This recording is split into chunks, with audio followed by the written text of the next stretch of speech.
Independent thoughts, independent life. This is Chad Benson. If you'll remember, I told you back in the beginning of March, I can't cover my brother's troubles. It wouldn't be fair. This is a unique and difficult situation, and that's okay. I know where the line is. I'm wowed by what you did, and more importantly, by how you did it. This was very hard, but I hope you feel good about what you did for your people, because I know they appreciate it. Let's call it straight. Obviously, I think you're the best politician in the country. Are you thinking about running for president? Tell the audience. No. No, you won't answer? I answered. The answer is no. No, you're not thinking about it? Sometimes it's one word. I said no. Have you thought about it? No. Are you open to thinking about it? No.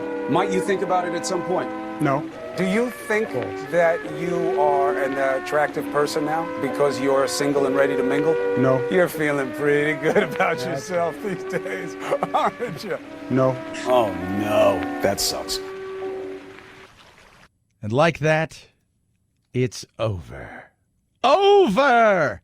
Yesterday, surprising, well, you know what? To me, I wasn't surprised, right? I was not surprised about what took place. Was not surprised. I didn't think his apologies, somebody said, man, he sounds awful with his apologies. You know what? Remember, sometimes in life, some people really think, I didn't do anything wrong. I don't get it. I didn't think I did anything wrong. And I think in his mind. In my mind, I've never crossed the line with anyone. But I didn't realize the extent to which the line has been redrawn. Don't get me wrong. This is not to say that there are not 11 women who I truly offended. There are. And for that, I deeply, deeply apologize. Look, I'm no fan of him, and I'm not talking about his politics or any of that stuff because, none of that matters. He's we'll get on the pragmatic and stealthy thing that he did yesterday. But I will tell you this. I had a lot of men yesterday, and even some women who goes, I kind of understood what he was saying. I'm like, really? Especially some younger women. And we've got a couple older women that and by older I mean, they're in their, mid to late 50s and some younger women in their, early 20s to mid 20s. And because we're all having this kind of conversation about, here's this guy that a year ago had the best-selling book, right, about his leadership, and he'd won an Emmy. He got an Emmy for his press conferences. Like, they made up a special category for people we want to fawn over.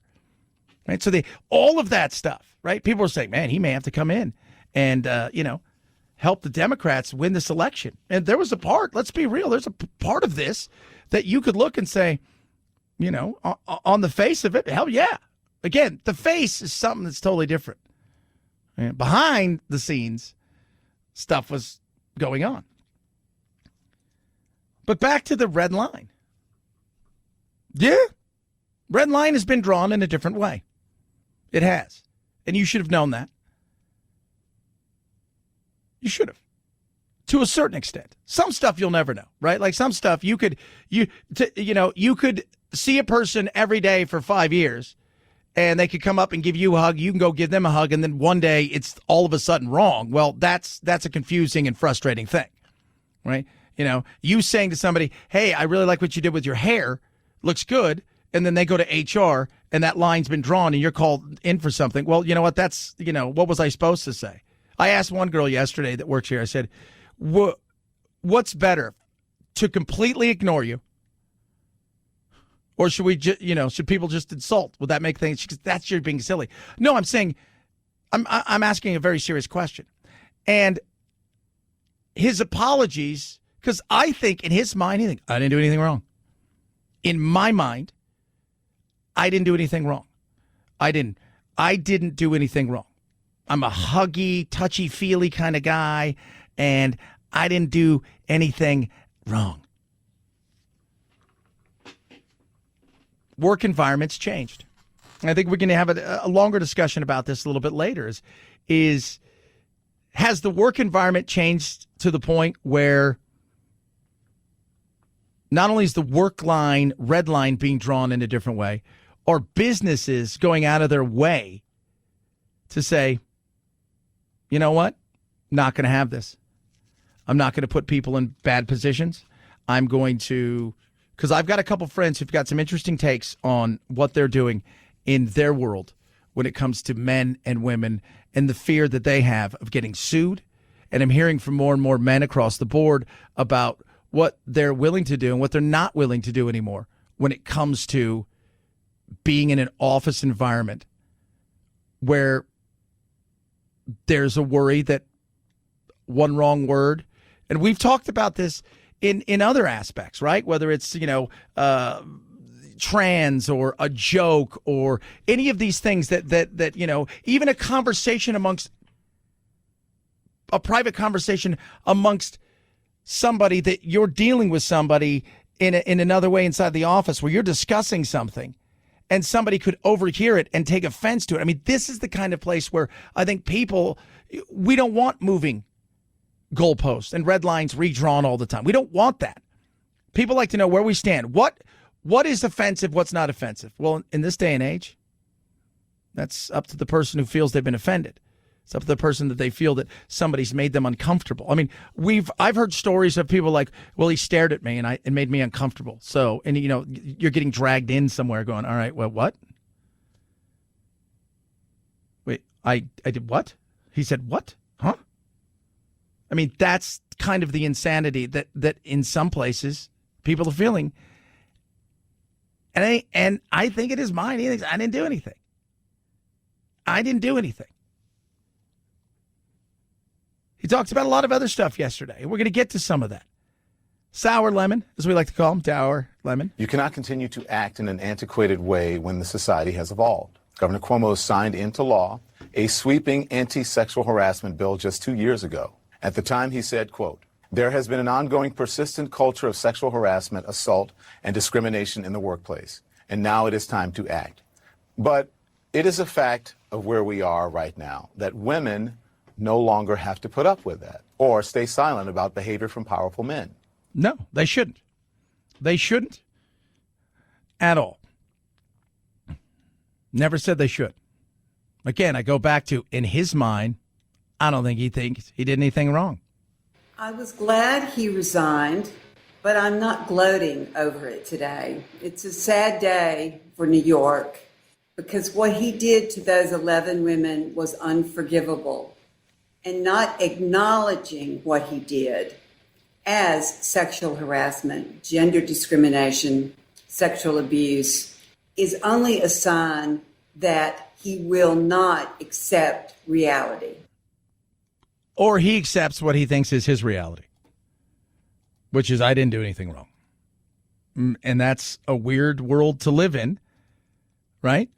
Like, what's, like one of the definitions of insanity is when they go and you go before the court and they're saying, like, this person's, he or she's cuckoo for Cocoa Puffs, if you will. That's for lack of better. I don't know if you could say that anymore. There's probably somebody's probably going to complain about that. He is, or she is, or they, or them, or I, or A, B, C, D, E, F, G is incapable of understanding right from wrong. Meaning they don't understand the consequences of what's taking place. They don't understand what they did was wrong. They have no understanding of any of these things. And then people go, well, that's kind of the definition of insanity, right? So when you see people like, you go and look and like Ed Gein, who was the serial killer who killed basically what Leatherface and Psycho are built off of. When they went into court, they're like, he has no idea what he did. He doesn't even understand what he did. He has no idea that what he did was wrong. He thinks it was just something you did. And they're like, that's crazy. That's crazy. In his mind, and I'm not saying he's crazy, he didn't think he did anything wrong. So if you don't think you've done something wrong, why should I apologize? If you don't think I've done something wrong, why should I go out there and say, huh? Now, what he did politically yesterday was brilliant. He stepped away. He stepped away because he's not going to be impeached now. What do we have in America? Short attention span. Short attention span means, hey, you know what? I'll go away for a year or two. They're not going to bar me from running for office. Maybe things go south. Maybe something happens. I can rise from the ashes again. Everything he did was calculated, was pragmatic. It was based on the future, not right now. 323-538-2423 at Chad Benson Show is your Twitter. Tweet at us, text the program. Hope you are doing well on this beautiful hump day. A lot of stuff to get to. Infrastructure. TikTok just did something to Facebook. Wait till you hear what they did. And by they, I meant TikTok. Both Tick and Talk did to Facebook. 323-538-2423 at Chad Benson Show is your Twitter. Rough Greens, ruffgreens.com/Chad. Makes your pet food better for your pet. Brings your pet food to life. It is a supplement. It is not pet food. It's not dog food. It's a supplement that goes on top of your dog food. It's got vitamins, vegetables, minerals, probiotics, omega-3, all of these amazing things. And when you give it to your dog will start to feel better. Your dog's joints won't hurt as much. Their coat will be better. Their breath, their gums, their digestive tract will be better because of all this amazing stuff that goes on top of this food and brings the food to life. Now, Rough Greens wants you to try it before you buy it. Don't take my word. Don't take their word for it. Put it really to the test. Take the word of your dog. This is how you get it. You pay for shipping. They're going to send you a bag for free. ruffgreens.com/Chad. ruffgreens.com/Chad. Try it before you buy it. Cover the cost of shipping. The first bag is free. And then you go from there. Rough Greens makes any pet food better. Chad Benson Show.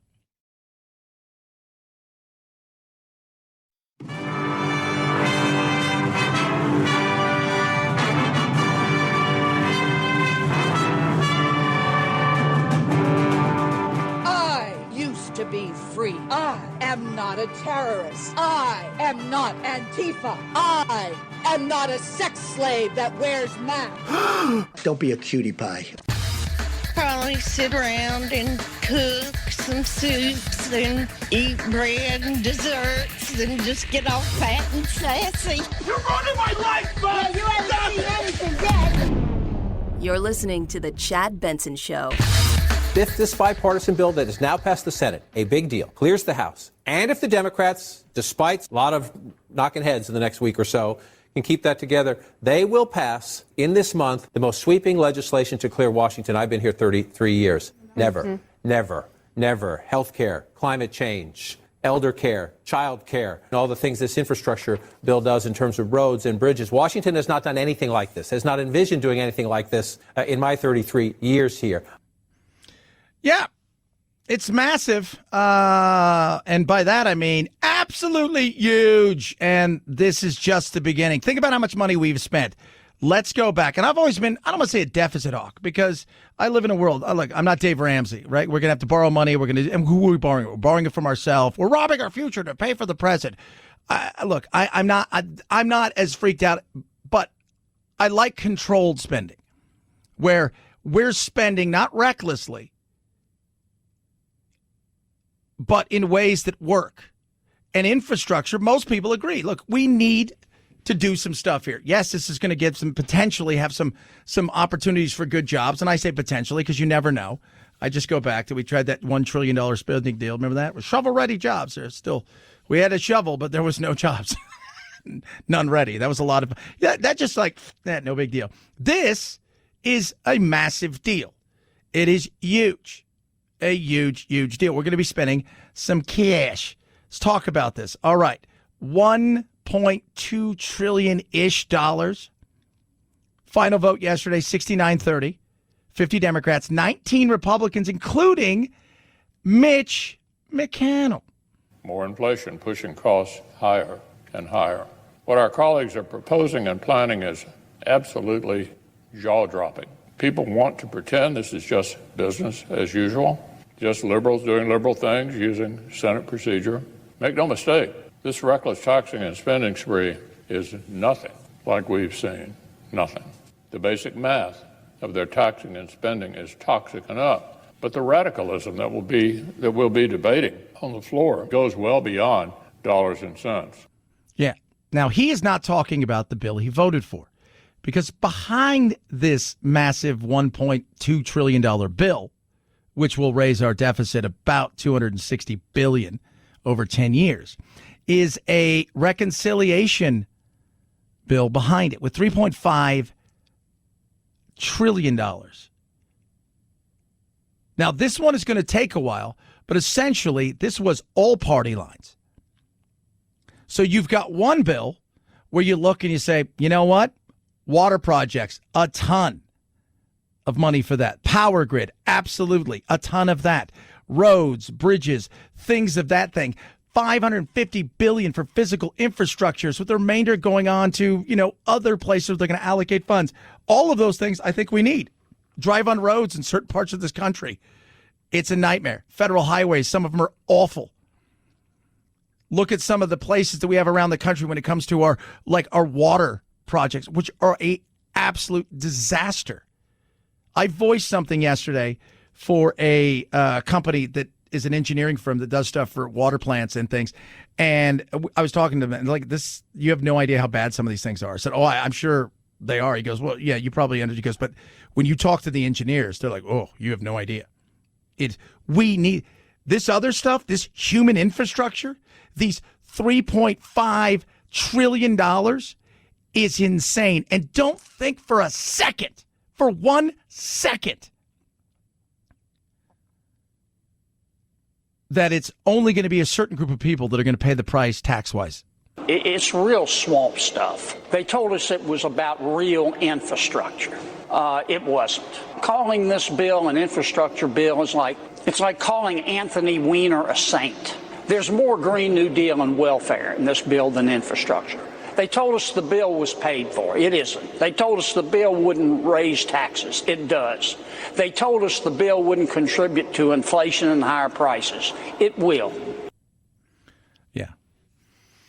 So we'll see how this goes. The first one, done and dusted.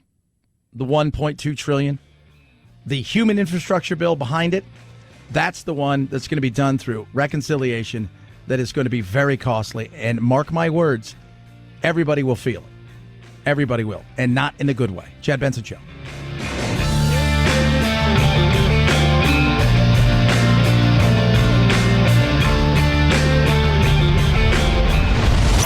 The Chad Benson Show.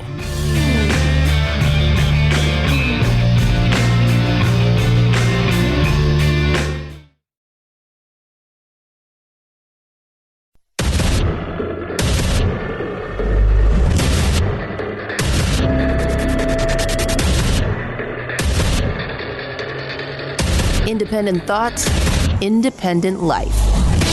This is Chad Benson.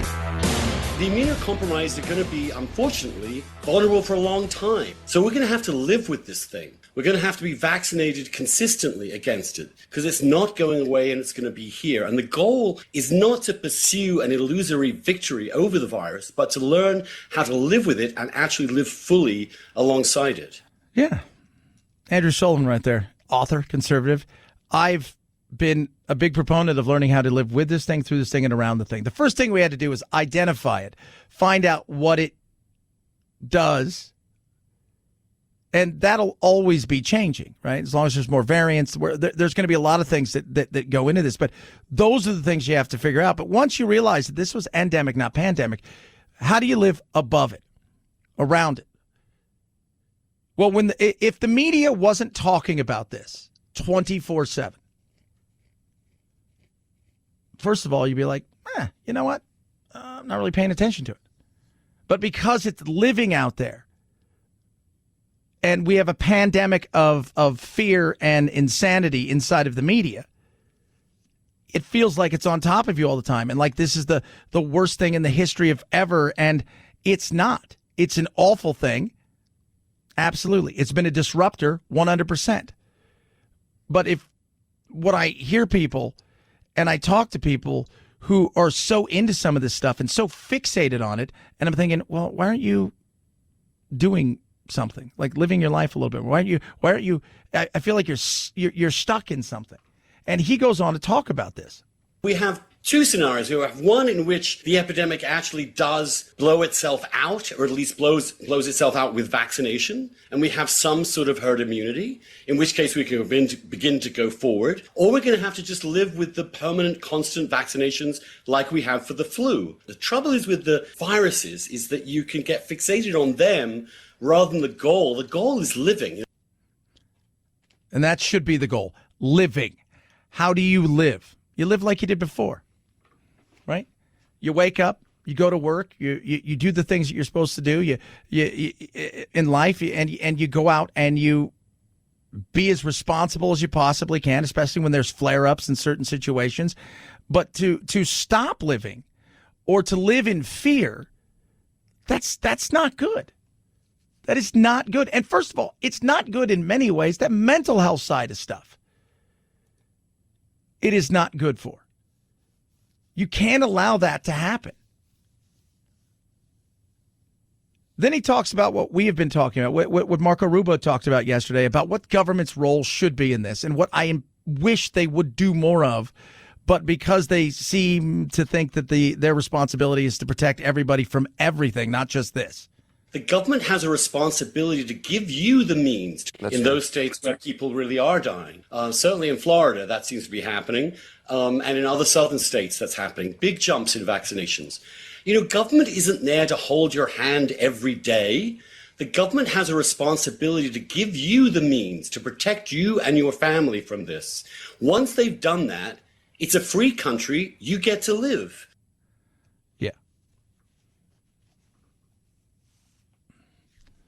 That's the way it should be. And you want to know why people have, first of all, there's always trust with the government. Over the weekend, Florida, the cases reported were insane, right? I mean, insane. 28,000 one day. Yeah, they start going to breaking it down. The Florida Department of Health said, no, not you guys are making up numbers that aren't real. I mean, they're high, but they're not that. They were not even close to that. You're off by like 7,000. 13,000. And that frustrates people. Who do we trust? How do we trust? It's hard.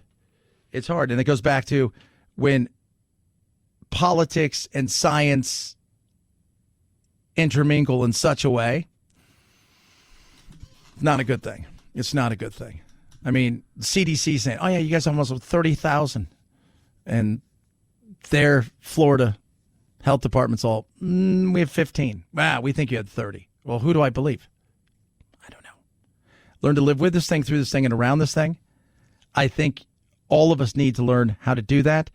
And Lindsey Graham's talked about this. I continue to talk about it. People ask me, I get at least 2 to some days 4 or 5 emails about, did I really get the vaccine? Has anything weird happened to me? And I'm like, I got the vaccine. I got Moderna twice. Now, I haven't gone out and go, I need another shot, so I'm going to lie. But I've gotten it twice. Got my first shot, got my second shot. I had no ill feelings whatsoever. That is blown out of the water as well. I mean, you hear people say, oh, you're going to be so sick. I'm like, no. I told them, no, I'm not. No, but you are. I said, no, I'm not. But you're going to. I said, no, I'm not going to. You think I'm going to, but I'm not going to. Although if you want a day off, you can always use it that way. Oh, I don't feel very good. I got the shot yesterday. But people ask me, should I take the shot? I said, talk to your medical personnel that you trust, the person that you trust. We don't really have a doctor. Well, I mean, if you want my advice, I just go look at the numbers. How many people have this? Well, people are getting it even though they have it. I said, those numbers are so small. You know, you're looking at 7,000 out of, 175 million people? Think about that for a second. Yeah, that is kind of small. I know. So look at it another way.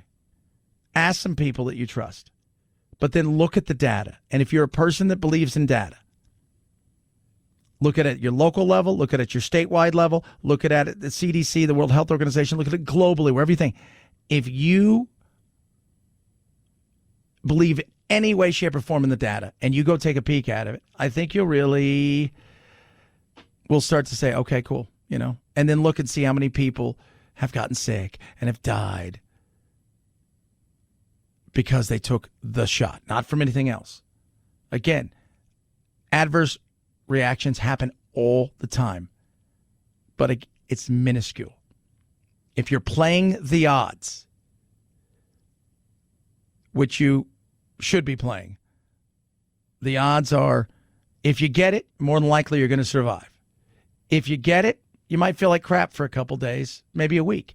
If you get it, you could end up in the hospital and you may die. If you get the vaccine, the chances of those things happening are virtually nil. 323-538-2423 at Chad Benson Show is your Twitter. Tweet at us, text the program. Love hearing from all of you. I remind you yesterday that Chris Cuomo stepped down. This is one of the most challenging. Andrew Cuomo, whatever. They're all the same. Yeah, Chris Cuomo's never going anywhere, right? I mean, he's just... Do you think that they're going to have the Cuomo brothers? CNN's got to be like, how can we do this? Let's have the Cuomo brothers, CNC. This is one of the most challenging times for government in a generation. Government really needs to function today. And wasting energy on distractions is the last thing that state government should be doing. And I cannot be the cause of that. And I think that given the circumstances, the best way I can help now is if I step aside and let government get back to governing. And therefore, that's what I'll do. So he's stepping aside. He's let government get back to government. He's going to let government do whatever government is going to do, which is govern. The question is there more to it? Yes, I've said this. He's very pragmatic. Dude's smart. What he does do is he thinks not in hours. He thinks in months and years. He understands the attention span of the people, but he also looks around and says to self, I want to live on to fight another day. I think I've got more to give. And better yet, I think I have more to take. So by stepping away, he's not going to be impeached. By not being impeached, it means they can't bar me from holding office. Now, the question is, could he be impeached? Dan Abrams. They could go through the impeachment process, have the trial in an effort to make sure he can't run for office again. There are legislators saying right now, we're going to investigate this, we have to consider this, etc. But I can't imagine that they're going to have the political will to move forward with that entire process, even though the governor's already resigned. Yeah, they're not going to do it. You know, he cut deals. He talked to people in the back rooms, if you will. He was working on this. This was an exit plan with the opportunity to make a triumphant return, in his mind. I'm jumping out of this with the opportunity to jump back into this. I'm stepping away with the opportunity of stepping back in. I'm crashing with the opportunity to rise like a phoenix from the ashes. He wouldn't have done that had he not thought, if he thought for a second they were going to try to impeach him. I think he would have fought it. Now the question is, will there be criminal charges? That I don't know. Could there be criminal charges? Yes. But what happens if, because the way I look at this is, so you've got her word and his word. Well, you have to believe all women. Courts don't work that way. The law works on, well, where are you, do you have a preponderance of evidence that say I could get a conviction in this? Or is it just your word and he says no? Were there several people around you that saw this thing happen? So it's your word versus him. And that's where there may be issues. There are times when you think to yourself, I think so-and-so did it. But when the court sits down, they're like, I can't get a conviction on this. It's not what I know. It's not what I think. It's what I can prove beyond a reasonable doubt that this person did something to this person. So could there be charges? Yes. But I think they're going to take one look and go, man, I don't think we're going to get this. I don't think we're going to get this based on what she said. Now, there may be more to it. They investigated and they looked at it, but they're only talking criminal charges for one at this point. I don't know what has. And remember, he didn't think he did anything wrong. If I'm standing there, you know, and I'm the attorney, I talk about how things have changed, and that's great. But I talk about how the line has moved and how things can be taken in such a way where if I give you a hug, you think it's a little bit too long. If I take a selfie with you and you don't like where my hand is, but I'm looking at other people and you're asking to take the selfie over and over again, and you're the one who asked me to take it. Oh my goodness. You start playing that game and I'm a juror. I'm sitting there going, well, what else do you have? Well, he did this to me. But do you have witnesses? Do you have other things? And you hear his story? I don't know. But this was all very much a thought out process for him to run again in the future. 323-538-2423 at Chad Benson Show is your Twitter. Tweet at us, text the program. Would you move for less money? How much less?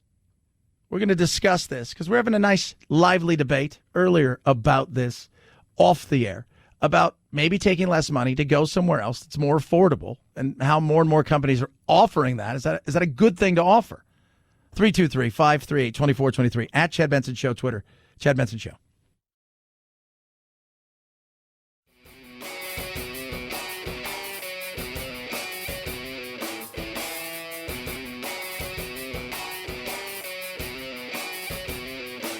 Being antisocial sucks. Hang with Chad's friends on Facebook, The Chad Benson Show. And if you just need some alone time, head on over to Twitter at Chad Benson Show. Either way, we can't wait to meet the real you. What If? As a lot of the characters and names you know and love. Chris Hemsworth is Thor. Slow down a little bit. Samuel L. Jackson, Tom Hiddleston, Natalie Portman, and more. But this show, it's animated. And it imagines an alternate Marvel universe where, say, Black Panther becomes Star-Lord. A Ravager never flies solo. And yes, that's Chadwick Boseman. The last time we'll ever hear him play Black Panther in lines he recorded before his death last year. What If is out today on Disney+. Yeah, it's very interesting. The what if scenario goes back to a few years ago. James Gunn, who did the Suicide Squad and Guardians of the Galaxy, he had a movie out called Brightburn, which I thoroughly enjoyed. And if you don't know what it is, it's kind of like the Superman path. Couple can't conceive a child. Spaceship crash.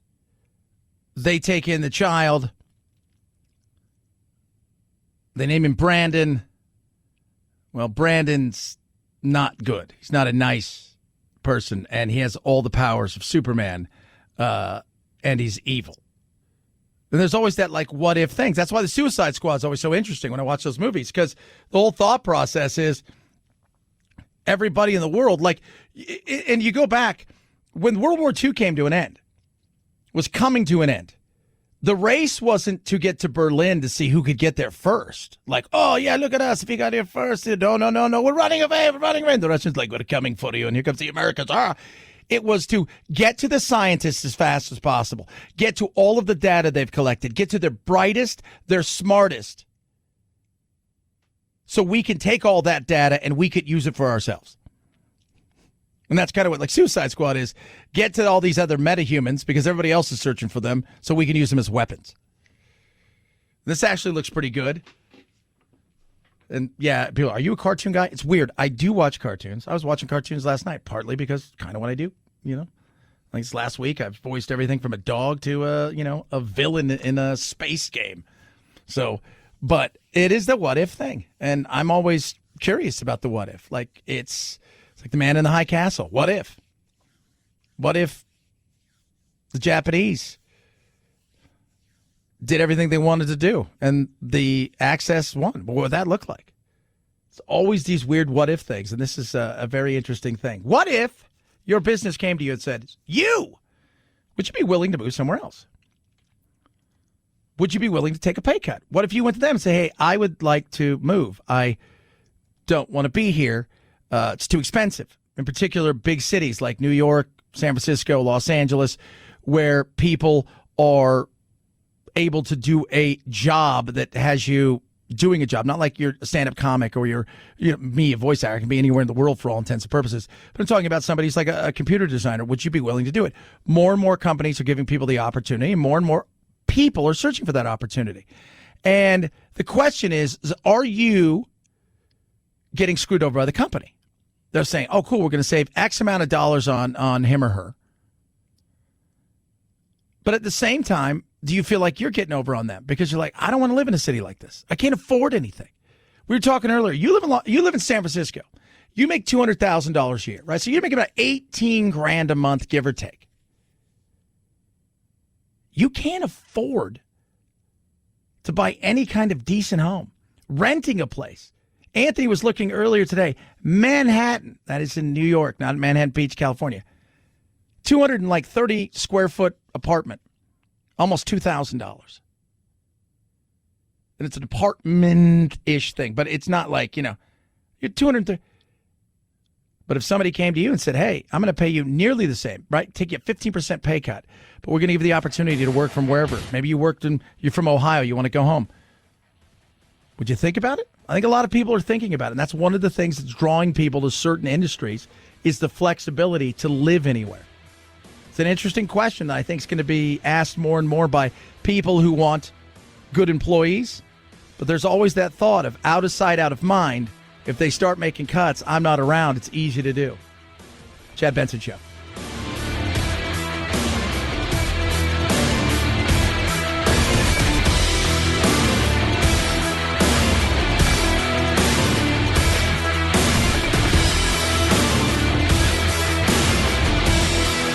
This is the Chad Benson Show.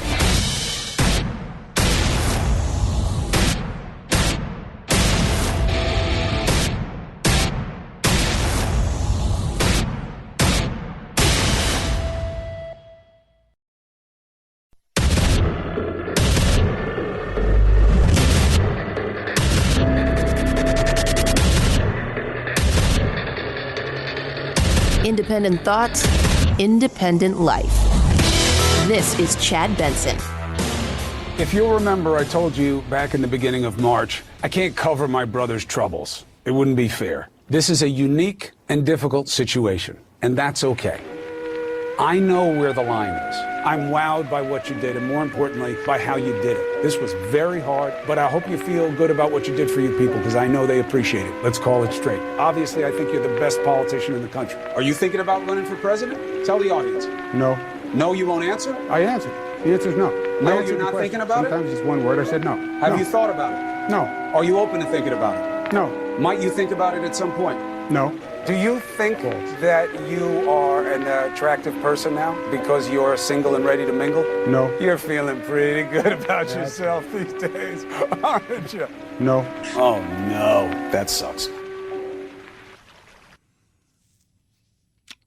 He's gone. He's out of there. Yesterday, Cuomo stepped down, very pragmatic. I think thinking of the future, that's for sure. He had to. He knew he was going to eventually be pushed. And he had no choice.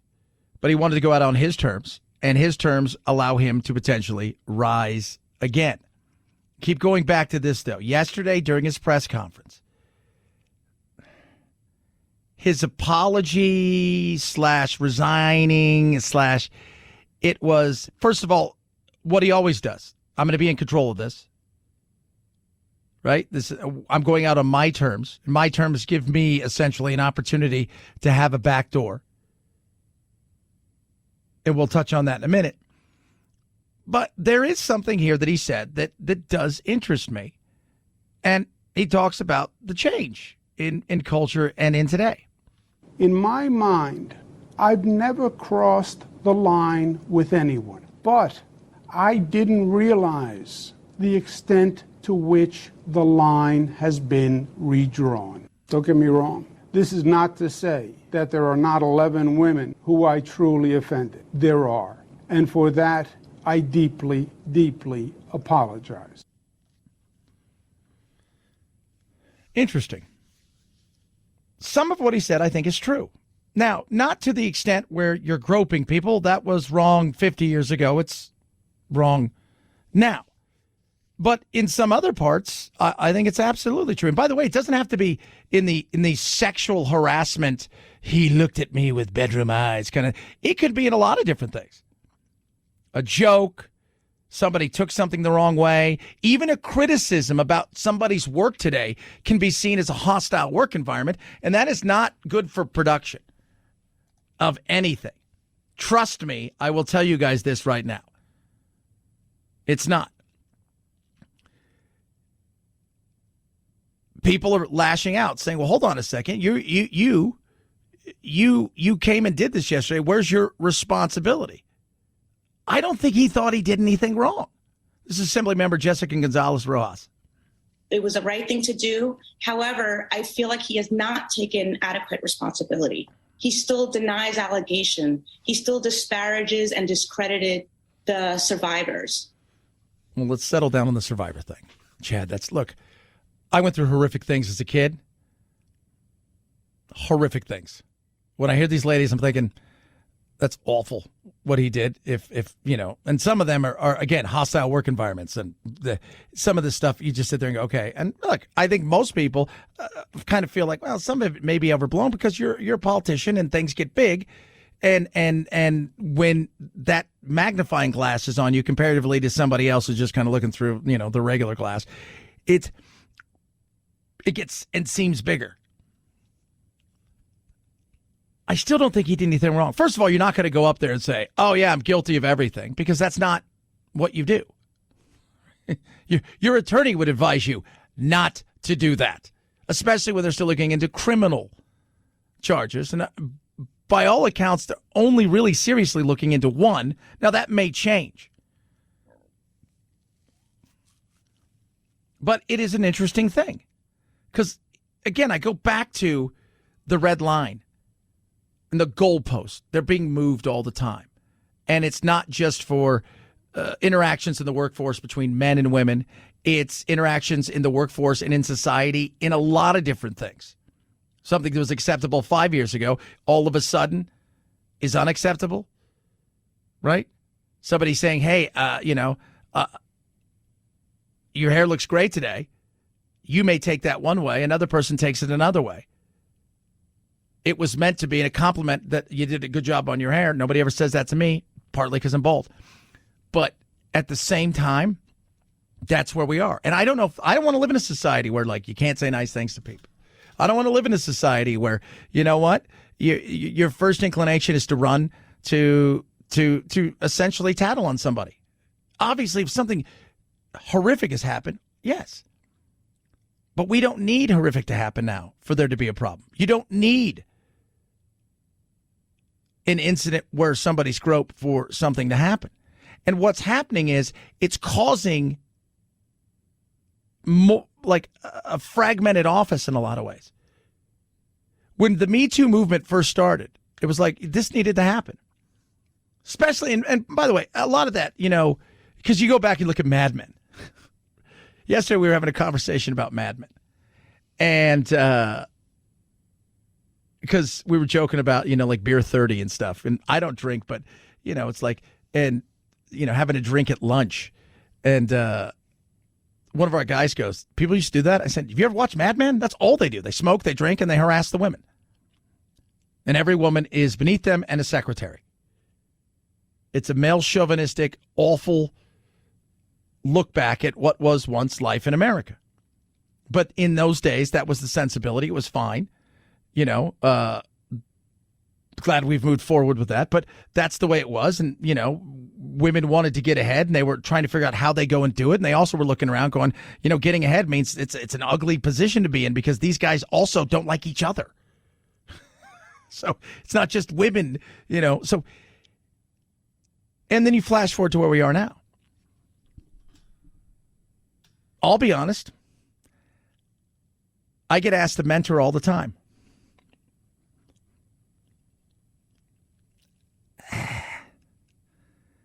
Who is it? Okay, I'll mentor him. What about her? No. I if I know you, the people that I've mentored, I know them. So they were interns or there's some sort of thing where then maybe. But after the Me Too thing happened, many men stopped mentoring women. They stopped wanting to be in positions where they were offering advice or doing something because they were afraid something may happen. Well, here's the thing, too. We always say, you got to believe all women. Okay.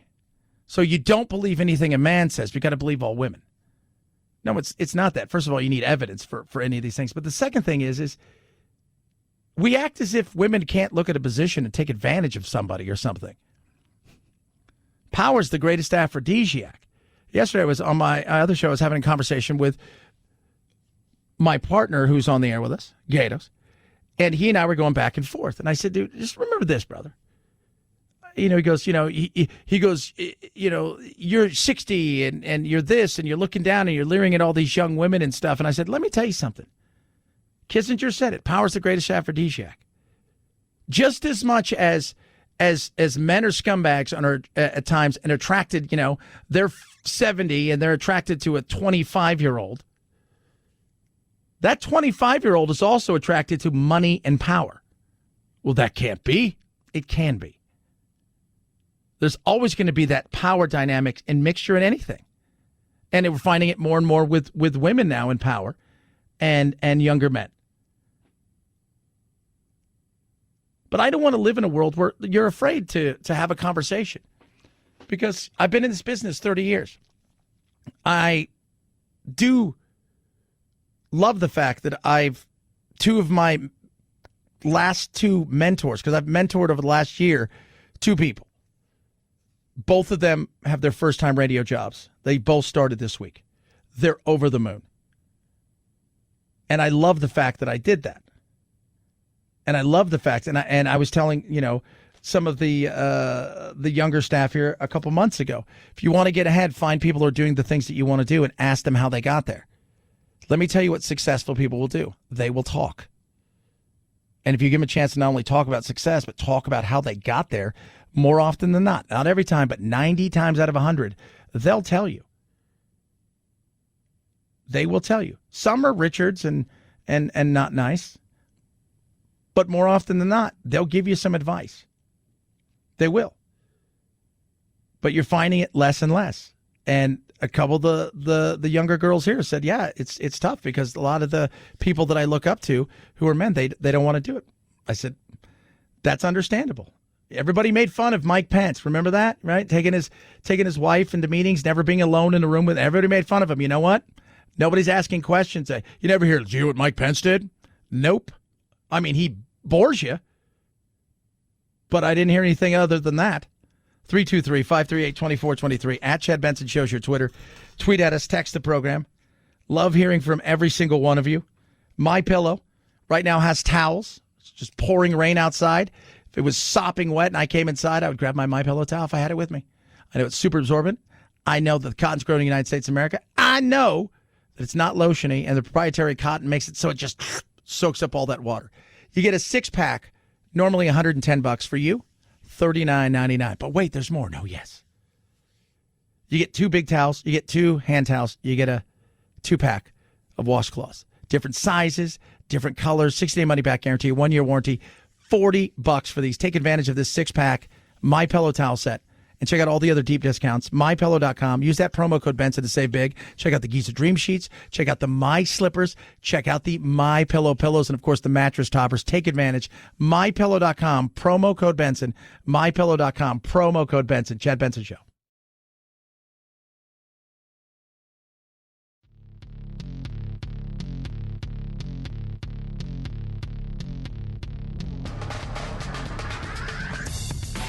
Serving up talk radio medium rare and dripping with irony.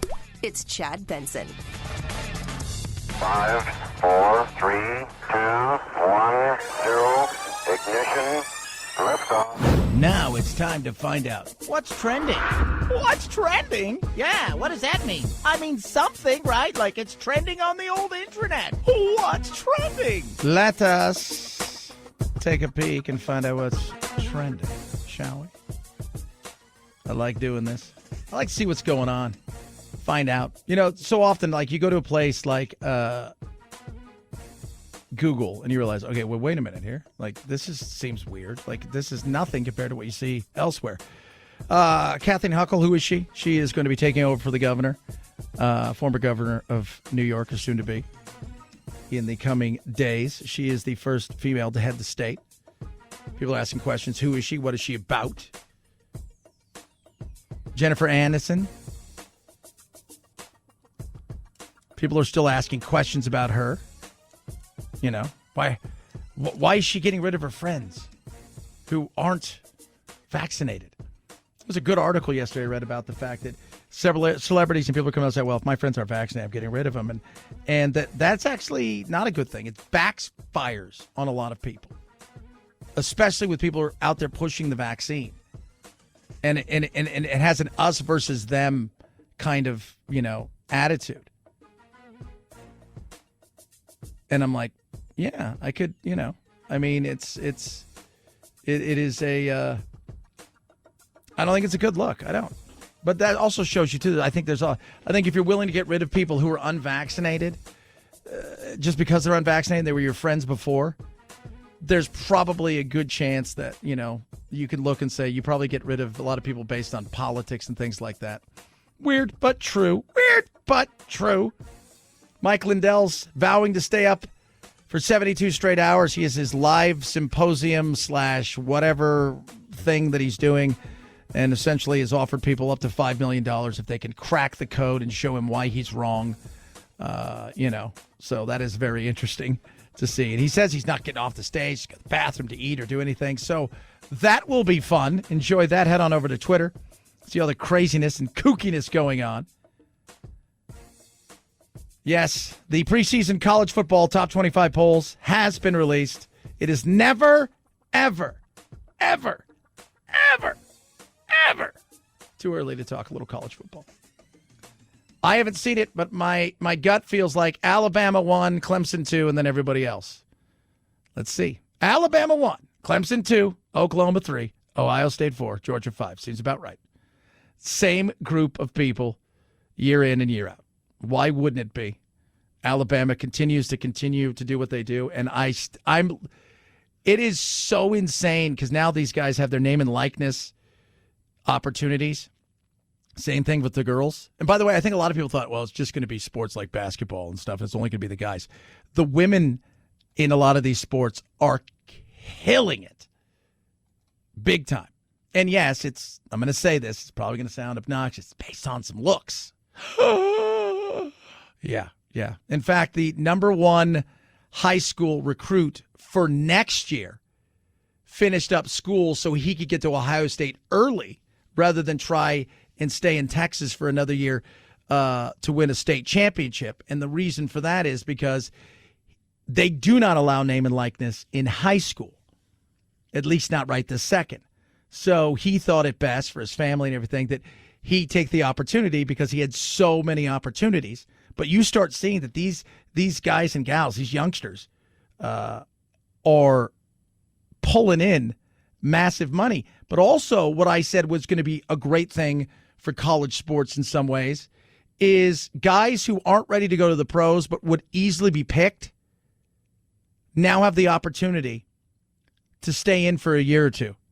I think it'll help college sports because you're not going to be so rushed. If you're making $500,000 a year getting, signing autographs to go, you know what, I need to go to the NBA. I need to go to the NFL. I need to go do this. You may not be as rushed because you're not feeling the pressure of trying to take care of your family or any of these things. So I think it's going to be a great thing. But you're going to start to see more and more of high school kids trying to finish early to take advantage of this as well. 323-538-2423. At Chad Benson Show is your Twitter. Tweet at us. Text the program. Love hearing from you. Chad Benson Show.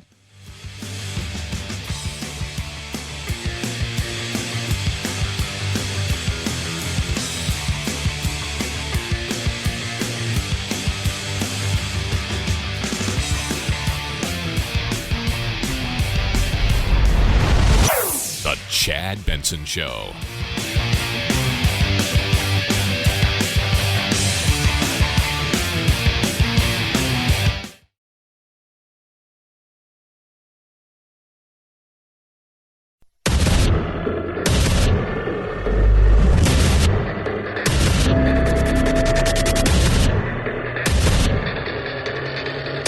Independent thoughts, independent life.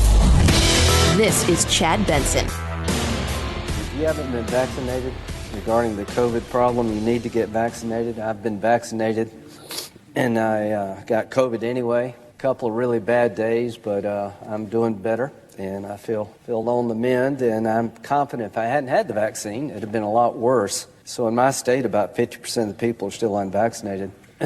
Just for your own good and the good of our state, I would urge you to consider getting vaccinated. I think the vaccine is safe and it works, and I'm glad I had it.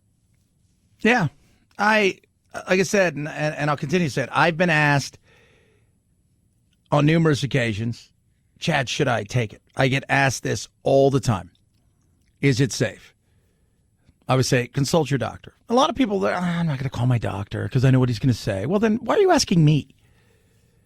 Because I think the thing is that somehow I've got some sort of insight as far as like conspiracy. Like, all right, Chad, you can be honest with us, right? Like you didn't really take it. It was fake. You did it for a show. No, I took it. I got Moderna. I went down to the area of which I live, in the Valley of the Dirt People, as I call it, and I went there twice. Took my shot. Didn't have any side effects. I think I did that in, March? Maybe? Yeah, maybe April? So we're looking at, 5 months? Totally fine. Yeah. I'm totally fine. Should you take it? It's funny. Sturgis is going on. A lot of people in Sturgis. It's the old rule. If they have more tattoos than teeth, they're going to survive. If something goes wrong, they asked this guy about the vaccine. Did you get the vaccine? Hell no. I ain't getting it until they start telling me it isn't going to make you sterile and kill your ass. Well, it's not going to make you sterile. And by the way, you're probably in your the latter years of your life, if you will. And I don't know if you should be worried about being sterile or not. But then he goes on to talk about how he doesn't trust it, and then listen to him. I don't trust it when it's not even approved yet, but... There you go. That sums it up right there. Ah, my goodness. It's just, it's a battle. It's a battle.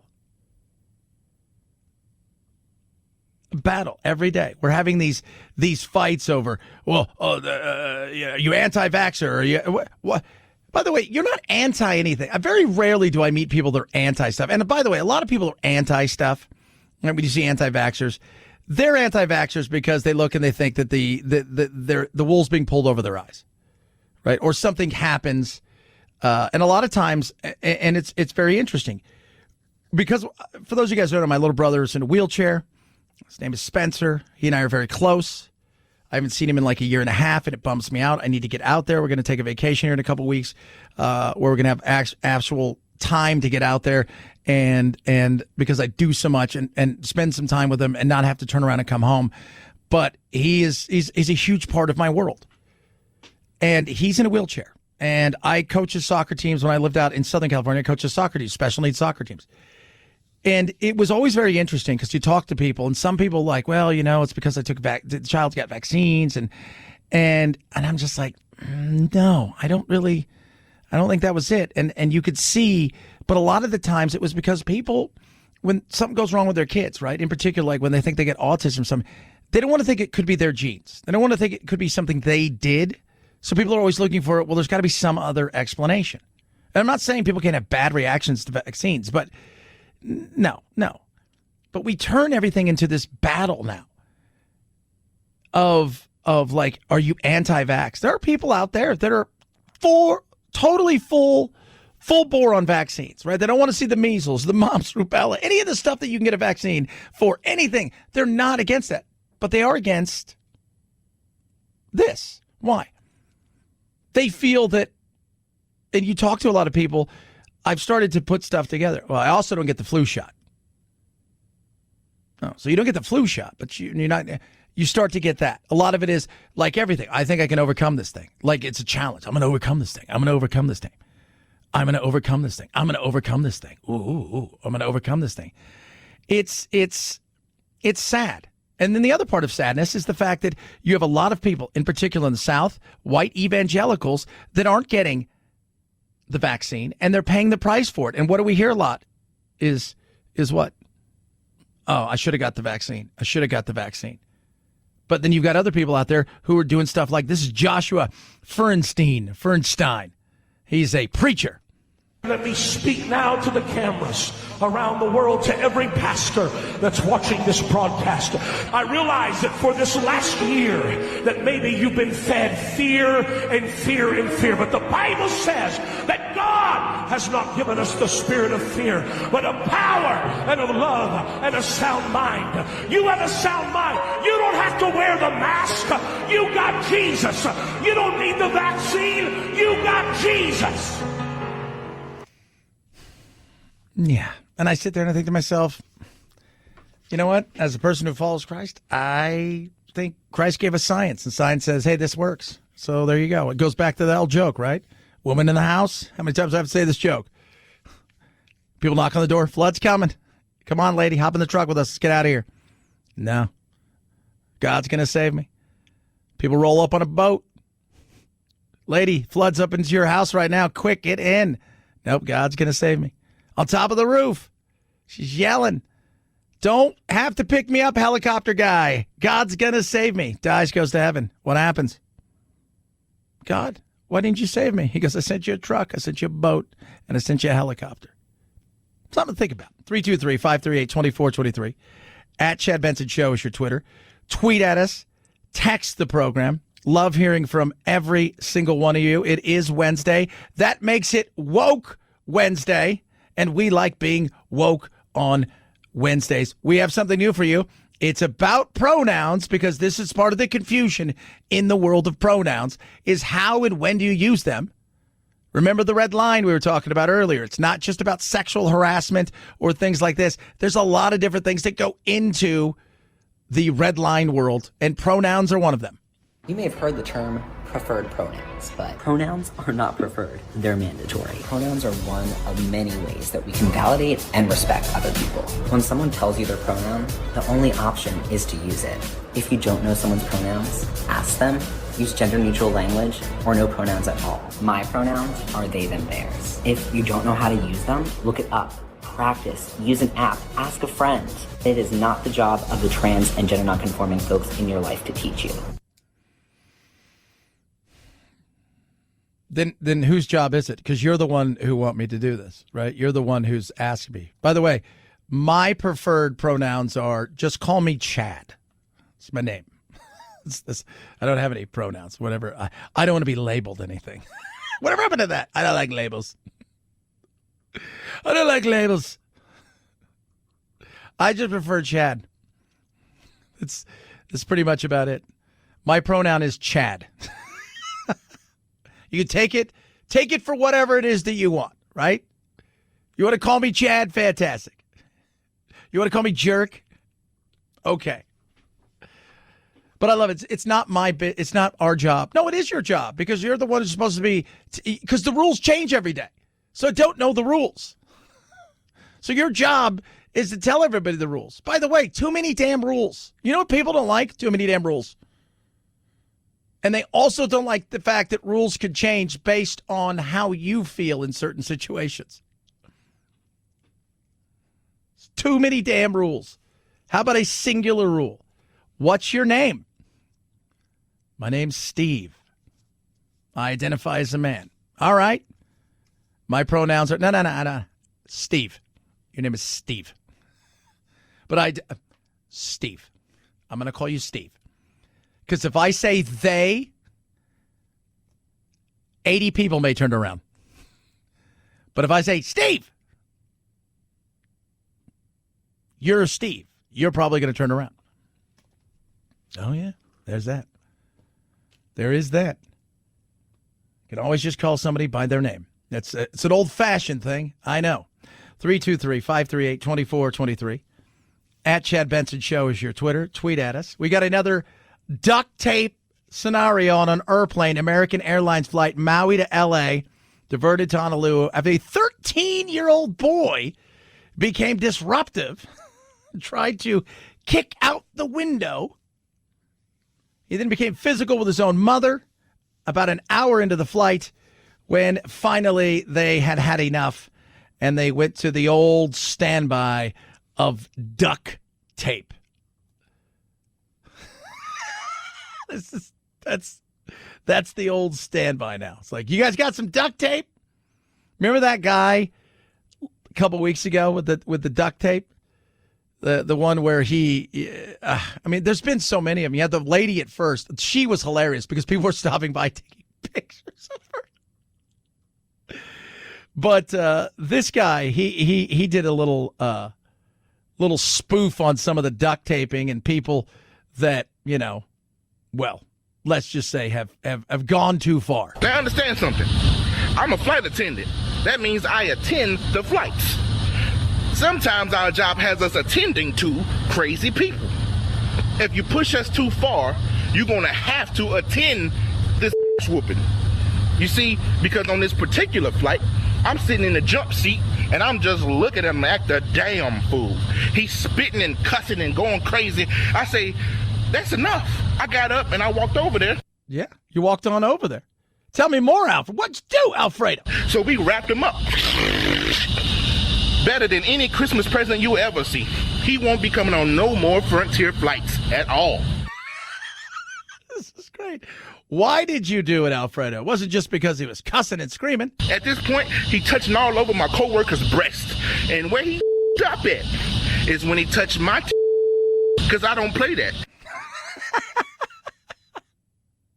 He also goes on to describe the fact there was a certain odor. By the way, this man smelled like a pack of Marlboro cigarettes, 4 shots of Everclear alcohol, and regret. So I know something's about to go down.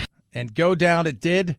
At the end of the day, little Halloweeny. So what I did is I took out the duct tape. I said, he got scared, start stuttering, say, hold up, wait a minute, something ain't right. I said, yeah, we about to mummify your now, boy. 323-538-2423 at Chad Benson Show is your Twitter. So 2 for Frontier and now 1 for American Airlines. Who will be duct taped next? Follow along on this great. That's going to be a new show on the Travel Channel. Coming up next on the Travel Channel, who gets duct taped to a seat? You'll find out on Duct Tape Airlines. 323-538-2423 at Chad Benson Show is your Twitter. Tweet, text, Chad Benson Show.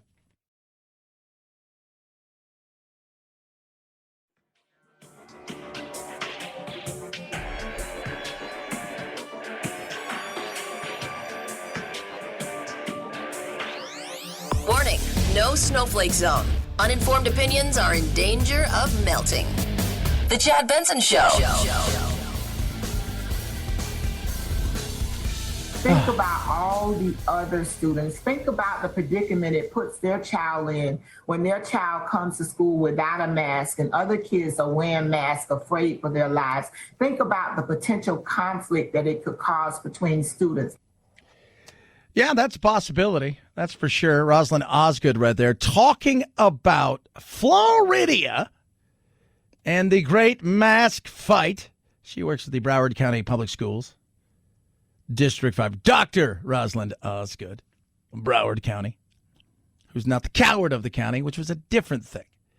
But when you hear that, right, like you hear that, and there's no doubt that this thing's affecting kids as far as more and more kids are getting sick because of this than, say, the other variant that first came here, the OG variant. The UK variant didn't do much, and the original variant, Alpha / the Wuhan flu / or as I like to call it, the communist flu, it didn't do the same kind of reach as far. It was mostly the reach was adults, and the chances of your child dying are slim to none. When you hear somebody like that and you say, well, you're playing, a dangerous game here with something like this when it comes to masks and children, and you hear somebody who's a doctor's, and it's a doctor of education, not a licensed medical professional, I have to protect and serve the people that elect me. My heart is with these people that I live with, I work with, and I play with, that I worship with at my church. And I cannot bring them into an environment and literally put their lives at risk. I won't play Russian roulette with other people's lives. Yeah, that's the insanity of like where we are. Where, okay, so and let's be real, Florida has issues. And get your head out of the sand, Ron DeSantis, and say, all right, how do I deal with this in a way where I don't want to intrude on people's lives, but I also want to empower my schools to make decisions for themselves. And I will tell them, you make the right decision right now. If you overreach, I will tell you you're overreaching. I mean, what I just said there seems to be like, hey, that seems like a cognitive thought you made there that seems to be, a very cogent argument. Asa Hutchinson. And here's the thing. Asa Hutchinson from Arkansas, he came out last week. They had put a bill that essentially takes away any mandates when it comes to masks, vaccines, and things like that. He saw a huge jump in the number of cases, in particular of the young, and with school opening up, he came back and said, we need to rethink this.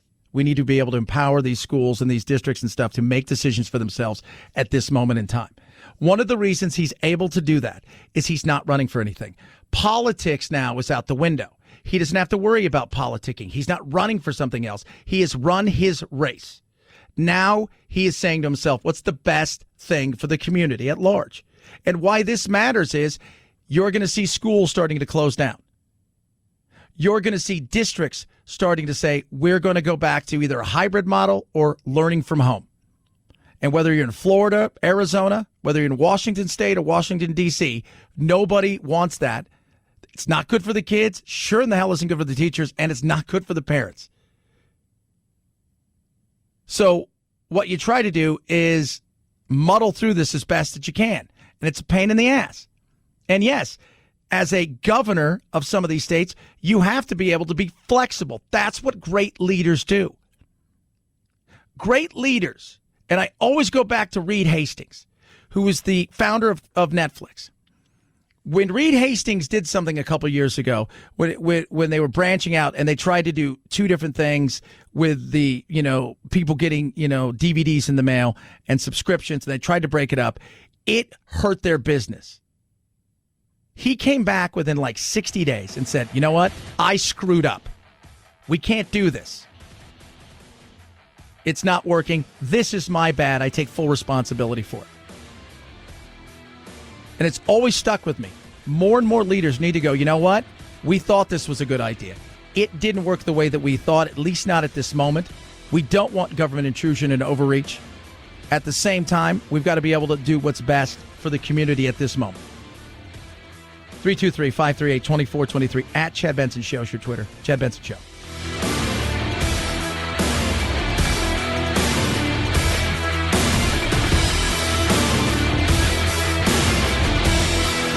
This is the Chad Benson Show.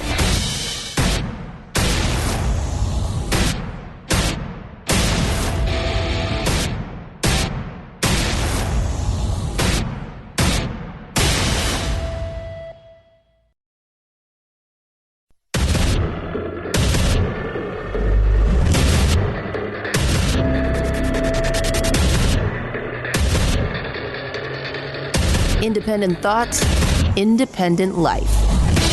This is Chad Benson. New York tough means New York loving. And I love New York. And I love you. And everything I have ever done has been motivated by that love. And I would never want to be unhelpful in any way. And I think that given the circumstances, the best way I can help now, because I work for you, is doing the right thing for you. That right there is the soon-to-be former governor of the great state of New York City and state stepping away. The governor of that fine state. Andrew Cuomo, not to be confused with his brother Chris, and not to be confused with their father Mario. So he's gone. He's out. He's done. And that is amazing, right? Like, that's amazing that a guy decided to step away in the power world that he lives in. And I find it to be incredible because him stepping away, everybody's like, it's the right thing to do. It's the best thing to do. The way that he's doing this is finally right. He wised up. And I just keep laughing because, no, this was zero to do about that. This is all to do with the future.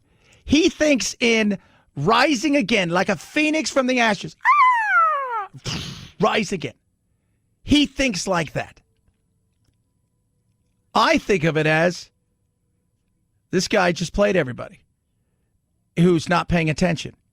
He's got tons of money out there. He's got plenty of cash out there. He's got tons of stuff that he's going to be able to do when it comes to putting himself back out there. And the reason is he's not going to be impeached. Could he be impeached? Absolutely he could be impeached. But the reality is not going to happen.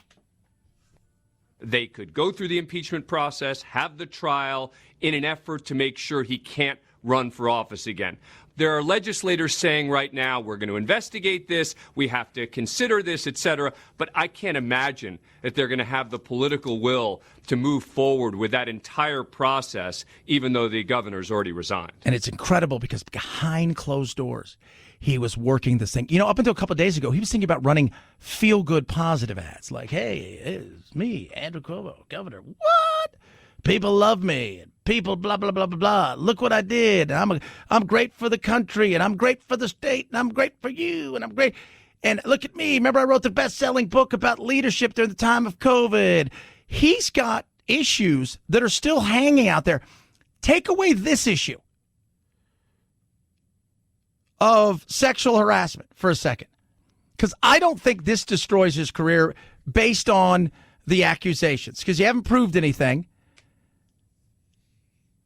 I'm not saying where there's smoke, there's not fire. I'm not saying any of those things. But what I am saying is I think the thing that's still being looked at by the feds, which is what took place during the nursing home scandal and the cover-up of that, is a serious issue that could impact him more than this. But even yesterday, he was quietly, subtly defiant when it came to going, I'm done.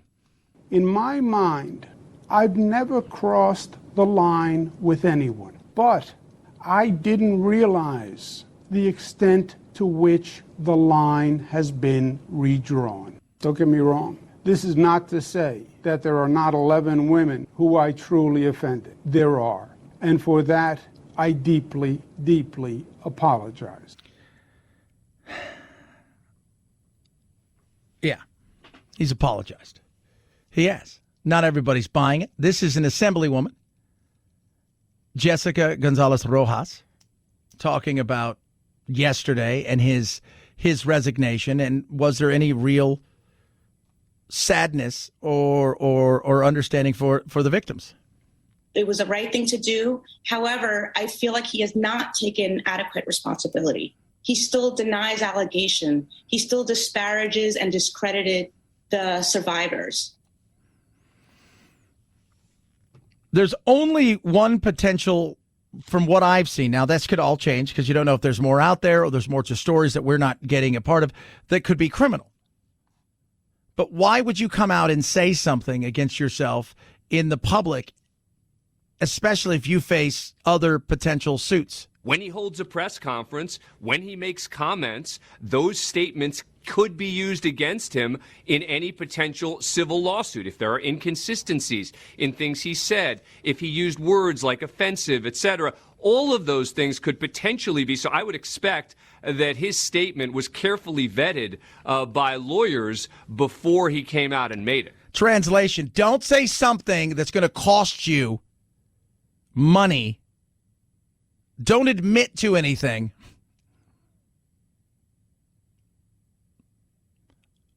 Half-ass apologize without apologizing. Be be defiant in I didn't do anything without being defiant and saying, I didn't do anything. And he did that. Talked about the red line. The line has been redrawn. It's been redistricted again. In my mind, I've never crossed the line with anyone, but I didn't realize the extent to which the line has been redrawn. Don't get me wrong. This is not to say that there are not 11 women who I truly offended. There are. And for that, I deeply, deeply apologize. There you go. He apologizes. I don't think he thought he did anything. And I understand the line being redrawn. And let's just take it from a different perspective in the lines being redrawn. All right. So there are lines out there. Okay. We don't cross those lines. Politicians, you should know this best of all, that you're always having people draw lines on you, especially in a day and age that we live where everybody's trying to get a gotcha moment. For the average person, there are lines out there for everybody. And we don't always know what they are because those lines are, well, as fluid as some people would like to say they are. And I bring this up because it is Woke Wednesday. It's not just about sexual harassment. It's about culture in general and how culture and the changing of culture at times is good, but it also be confusing. And quite frankly, it also can be insane. This is a person who is going to instruct us on how to use proper pronouns. When you listen to them, they're very defiant in how they want you to use pronouns, and you can ask them, and at the same time, it's your job to do certain things. You may have heard the term preferred pronouns, but pronouns are not preferred. They're mandatory. Pronouns are one of many ways that we can validate. First of all, when you tell me something's mandatory, okay, that's kind of like, oh, because you're demanding me I address you in a certain way, all right? So they're mandatory, all right. But when I hear that all these, my pronoun's this today and tomorrow my pronoun may be this, and that stuff confuses people, and that's where the red line comes in. Preferred. They're mandatory. Pronouns are one of many ways that we can validate and respect other people. When someone tells you their pronoun, the only option is to use it. If you don't know someone's pronouns, ask them. Use gender-neutral language or no pronouns at all. My pronouns are they, them, theirs. If you don't know how to use them, look it up. Practice, use an app, ask a friend. It is not the job of the trans and gender nonconforming folks in your life to teach you. No, it is. But it's also to show us where's the line. Like, that's the first thing that, here's the line, don't cross it. Okay, I just want to know that. Now, if you move that line tomorrow, we're going to have issues. It's not just about the red line when it comes to sexual harassment. Because in this day and age, a look could get you in trouble, because it's not what you say, it's how it's taken. Now, for him, he faces potentially some criminal charges, Cuomo, but this crosses all quote unquote lines when we're talking about how we deal with things in the workforce nowadays. Heck, politics, there's a line there. Masking, unmasking, vaxxing, non-vaxxing, all of these things are part of what's happening. And that's why he was right in some ways. I didn't know they'd redrawn the lines. Well, you should have known they redrawn the lines. You should have been aware of the lines being redrawn. You should have been totally aware of that. But what you need to be aware of more than the lines is it's not what I say. It's how it's taken. It's not the actions. In many ways, it's how it's taken. Meaning if, I buy somebody a cup of coffee and they take that as I want to take them on a date, or they feel uncomfortable for it, well, there you go. And you shouldn't want to be in a world where you're living in fear of your coworkers. Well, Chad, that's just stupid. I've seen people blown out for stuff where you're like, are you kidding me? No. And then you'll have a conversation with HR. They'll call you in. And you're like, didn't happen that way. And still they feel they have to make a move. So in some ways, he's absolutely right about the lines being redrawn. But know this when you're in a power position. People will look to cross those lines to get to you to see if you'll cross other lines. And also know this, people in power think that they can do kind of whatever they want. And they'll get away with it as long as they possibly can. 323-538-2423 at Chad Benson Show is your Twitter. Tweet at us. Text the program. MyPillow has towels for you. Great towels. 6-piece set. 2 giant towels. 2 of those hand towels, because they want to make it look good. And then you get a 2-pack washcloth so you can make it go boom, boom, boom. Proprietary technology, which is awesome. And they use this incredible technology along with cotton grown right here in the USA. Put these towels together. $40 for a set of 6. $40. Normally $109.99. For you, $40. 6-day money back guarantee. Different colors. Machine washable. 1-year warranty. Get your towels. Save big. And many other great things. From the Giza Dream Sheets to the mattress topper to the MyPillow itself. All you have to do is go to MyPillow.com. Use the promo code Benson. That is MyPillow.com. Promo code Benson. Take advantage of this amazing towel set for just $40. MyPillow.com. Promo code Benson. Chad Benson Show.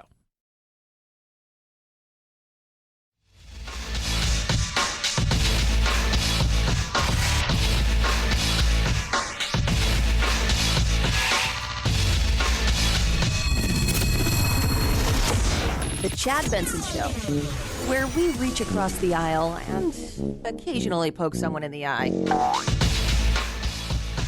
I got the vaccine. I think everybody should. I think it's really important, that we all do this just as, citizens, as Americans. We have to look out for each other and get this under control, guys. So, I suggest to all my followers, you guys set an appointment and get the vaccine first thing. Psych! Bitch! If it ain't broke, don't fix it. I never had COVID. You ain't sticking me with that fucking needle. It's the fucking flu. Get over it, okay? Psych! Bitch! That is Chet Hanks. Because apparently he is psyching it. He's not into the vax, not into the mask.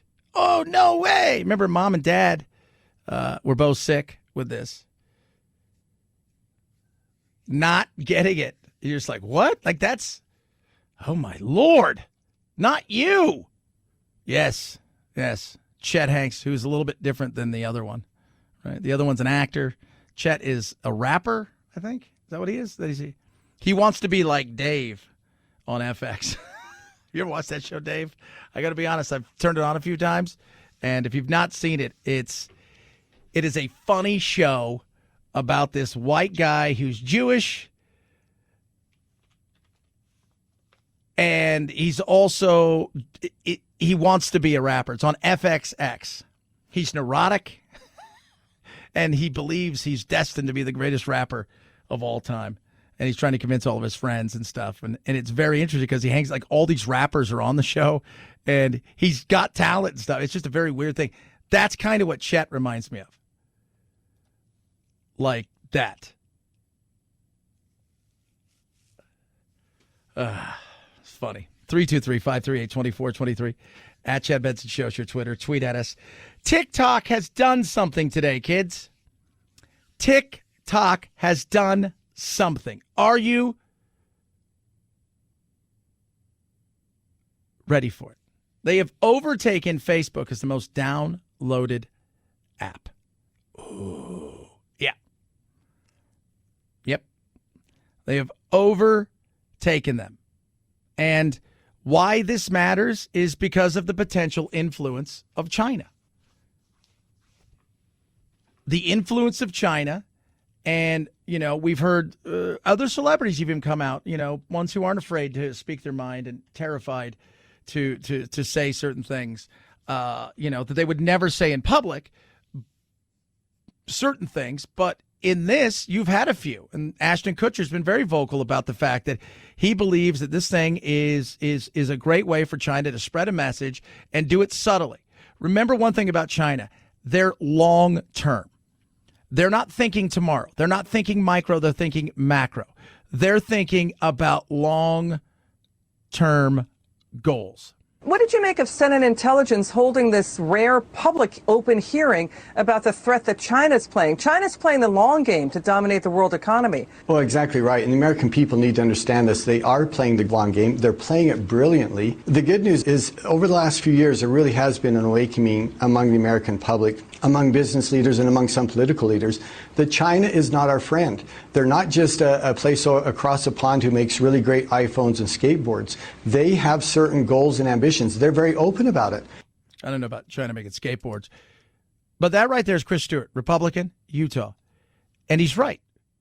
He's right. We've talked about it. In fact, Gordon Chang on here is arguably the foremost, thought leader when it comes to China and what they're looking to do global dominance-wise. And that's what it is. And that's why even something like TikTok, which can be fun, it's the little things that happen along the way. It's the little slight, the subtlety, reaching a younger audience where some people are like, this is something we do for business. Behind the scenes, people are pulling and tugging and maneuvering and using the levers to do certain things because China's got one goal in mind.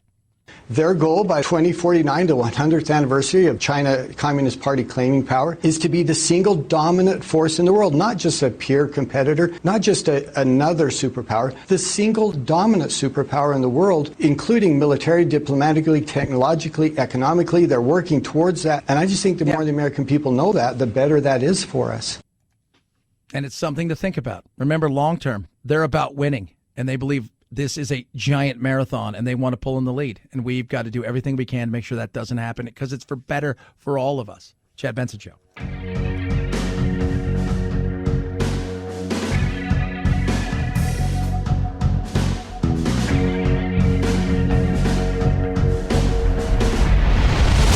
The Chad Benson Show.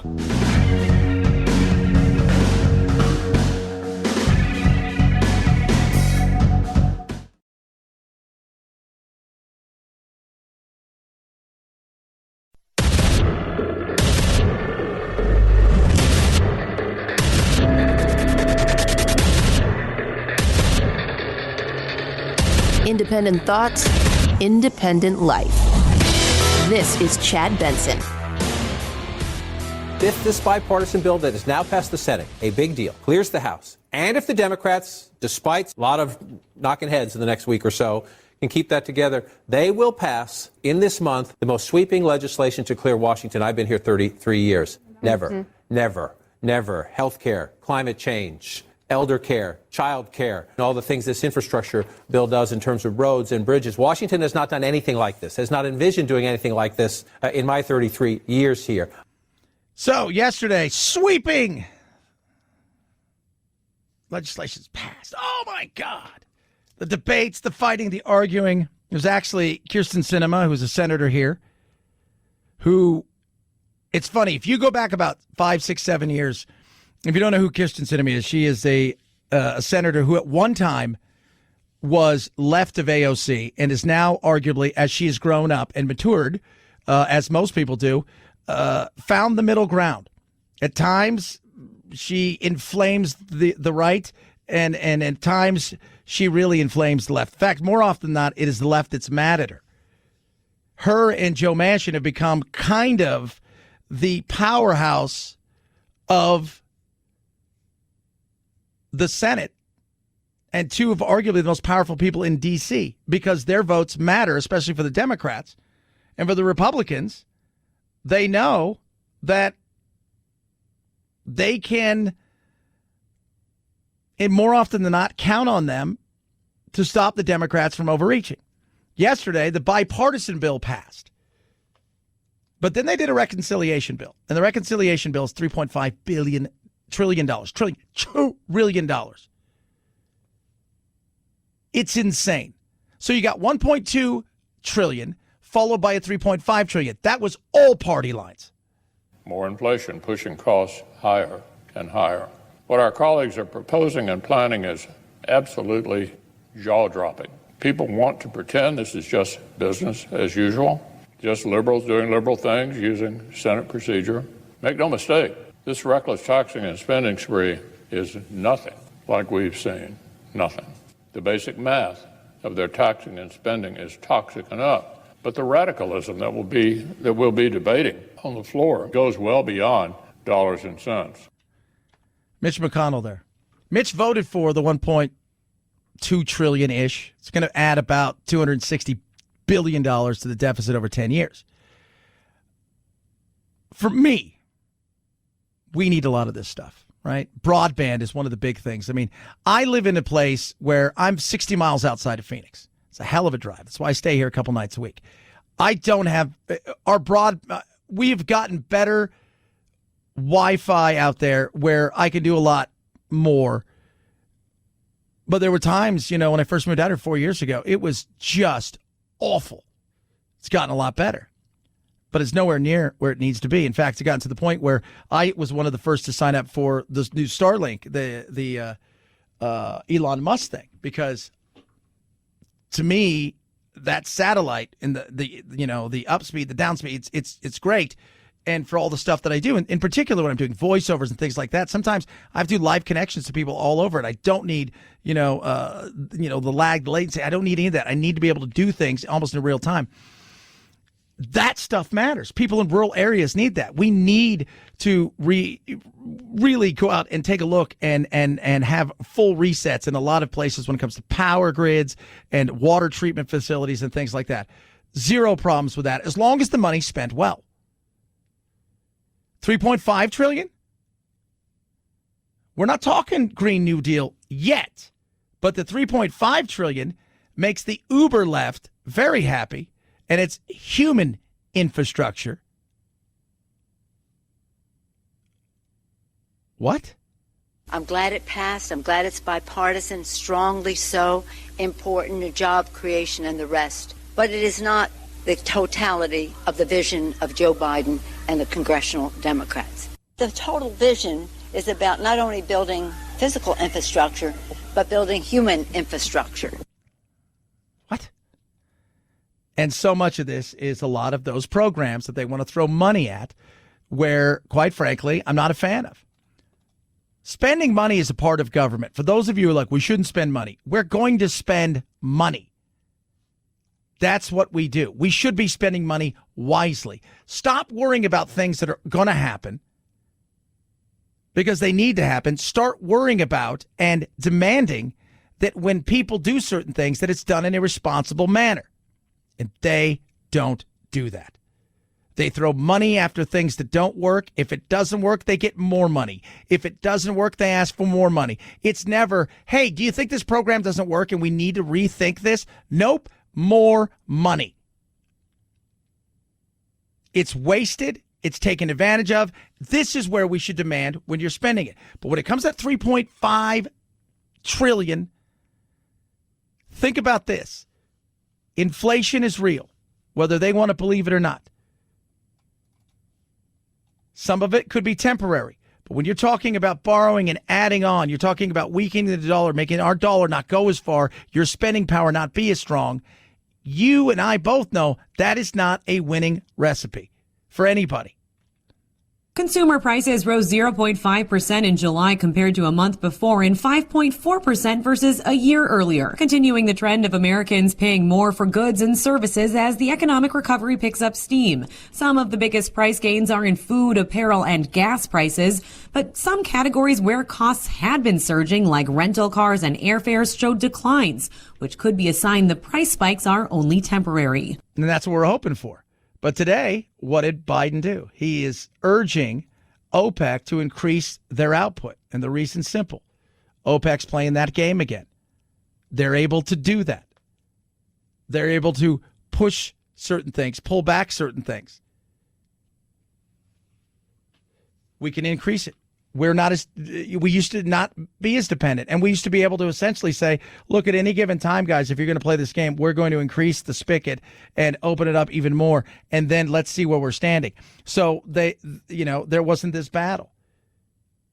We're getting past the time where we've had issues getting our gas from point A to point B. We're past that now. You're seeing oil prices rise. You're seeing them having more of a say in it, OPEC. That's not good.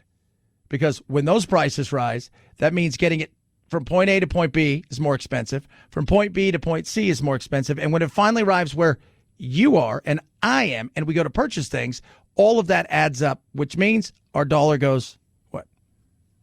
Less further than it used to. We've got shrinkflation, and we don't need that. Shrinkage, Jerry! 323-538-2423 at Chad Benson Show is your Twitter. Tweet at us, text the program. Love hearing from all of you. So Cuomo's resigned, right? Came out, talked about the line being redrawn. And look, there are things out there, for years there's been double standards, right? There's been tons of double standards. So the way that men act compared to women, the way that women act is a certain way. And if you do this, you can get in trouble for that. And men nowadays are complaining and stuff. And some of that is, I think, somewhat valid, right? Because, we want to punish some people, right? In today's world for sins of the past. And you can't do that, right? You can't do that. You can't look at somebody and say, well, it's just like being in the Mad Men days. No, it's not. No, it's not. It's not. But there are also some other things. And this one I found to be very interesting. This woman's claiming sexism. She's an attorney. Her name is Rachel Diane. She's mad. She went on TikTok. Why? Well, she's claiming sexism. And she is, how should we say this? She's somewhat attractive, I guess. And she is has a lot of fun on TikTok. She doesn't leave a lot to the imagination, but she happens to also be an attorney. And she's had some issues in the past. I have been a go-go dancer, I have been a bottle girl, and I've been a stripper. I've been arrested more than once. I have almost failed out of college. I failed a class in law school as well. I lost count of the amount of men I have slept with, but I digress. When I go out to the beach, I have no problem wearing a provocative and shaking it on a yacht while my friends pour champagne on me. And nothing of what I just said makes me any less of a professional. Nothing of what I just said makes me any less of a phenomenal attorney. Okay. Where are you going? I got to go see my attorney. Like, lucky dog. Chad. So nothing less makes her anything less than phenomenal attorney. She slept with a lot of people. She parties hard. Look, I don't think any of that stuff matters. Are you good at your job? That should matter. Are you good with your job? But we know that doesn't always matter that way. And I am, look, and I'm going to tie these things together when it comes to something that's going on here. And based on how certain things in some ways you could look up and say, I look at this and I think to myself, that's an issue. Because in many ways, optics matter more than people realize.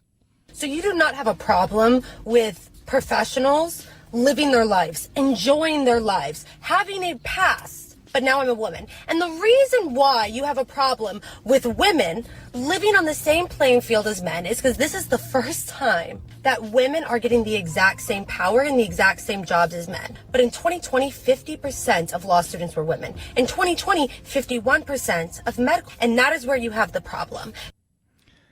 Yeah, I guess so. That's what she thinks. I mean, I sit there. So now it's about men are threatened by power. They're upset. All of these things. Look, some of that's we've talked about it. You go to school nowadays, it's geared more towards girls than it is young boys. You go to school today, there is a lot of that, and they're encouraging a lot of different things. I got zero problems. I got a little one. I want her to be empowered as much as possible, but I also want her to realize that the world does not care about your feelings the way that you might think, and in any way, shape, or form. Guess what? It may snap back on you, and don't be afraid to step on somebody's throat, and don't think for a moment other people won't. One thing I think that gets lost in this is women are finding out that, and in some cases, they're not thrilled by the fact that there's always a battle at work and politics and a lot of different things. And I'm here to tell you that you go and you watch that show Mad Men, sexist and bad and all these kind of things, but it was entertaining. You go back and look at the day.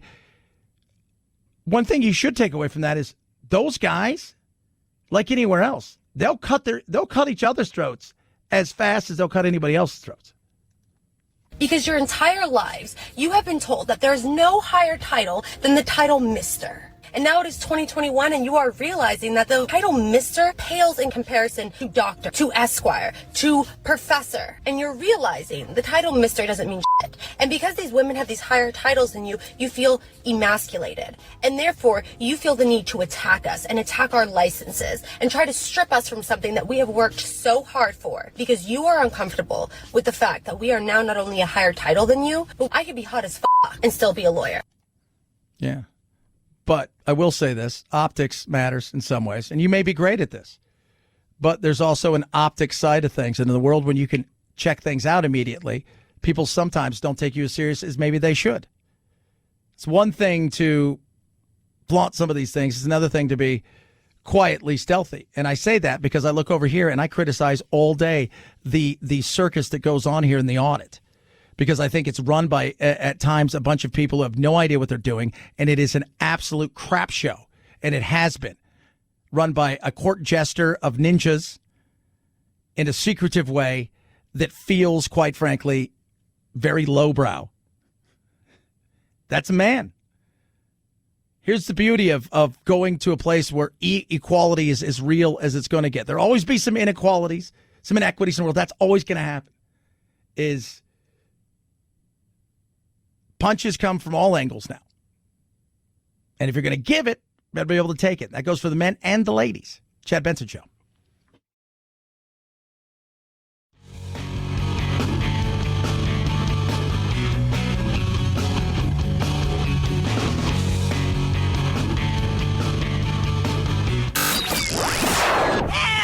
I can't take it anymore! Well, get over it. It's time to forge a new path with your very own political cartographer, Chad. According to the 2019 autopsy report, the heat index was over 100 when 16-year-old Imani Bell collapsed while running up the stadium steps at Elite Scholars Academy in Georgia. The grand jury indicting coaches LaRosa Walker-Ascari and Dwight Palmer, finding they caused Bell excessive physical pain by conducting outdoor conditioning training for student athletes in dangerous heat. Yes. Grand jury has charged 2 coaches, murder and child cruelty. Monty Bell was 16, Elite Scholars Academies in Clayton County, was participating in conditioning drills for the girls' basketball team. All right? So out there running, it's August, up and down the football stadium. Temperatures, high 90s. Well over 100 with the heat index. Cardiac arrest and kidney failure, according to the suit. Now the grand jury has said, yeah, murder. This was murder. Man, it makes you think, especially now. Football is getting up and running, both college, high school, and the pros. I know here we have a family we're close with. My wife takes the kids back and forth to school to help them out because mom and dad travel a lot. And they do football double days still. And right now we're very fortunate. In the last several days here in Arizona, in fact, yesterday, I don't know if it got to 80. It was like the mid 80s, maybe at best, which is great. Last week, though, we're at 115. They're doing double days. It does make you think, right? Like, are you pushing? You can be as hydrated as you might think, but that's not always the end-all to be-all in some of those situations. But when you start talking murder, that is a whoa scenario. And it'll make coaches, hopefully, think twice. And that's why you got to listen to the kids. And look, you know when there's a time to push a kid. Like, if the kid whines, whether it's cold, warm, perfect, okay, sometimes you may need to push that kid. Right? But if a kid who never really pushes back is saying certain things, you kind of know, right? You know, this kid, this may be real over here. And you listen. But you know, it's that fine line of, you know, pushing through scenarios. 323-538-2423 at Chad Benson shows your Twitter. Tweet at us, text the program. Love hearing from all of you. Man, did we get through today fast. I love doing that. Getting through today fast. Had a lot of good stuff to talk about. Cuomo, the Delta virus, pronouns. We talked a little Avengers, right? They got that new flick that's out today, What If? If you have a chance, it's an animated one. Most of the characters are voiced by the characters from the actual Avengers movies. Check that out. You guys have a blessed, wonderful day. Follow along across all social media. We will do it again tomorrow. We got you over the hump. Night, night, Jack.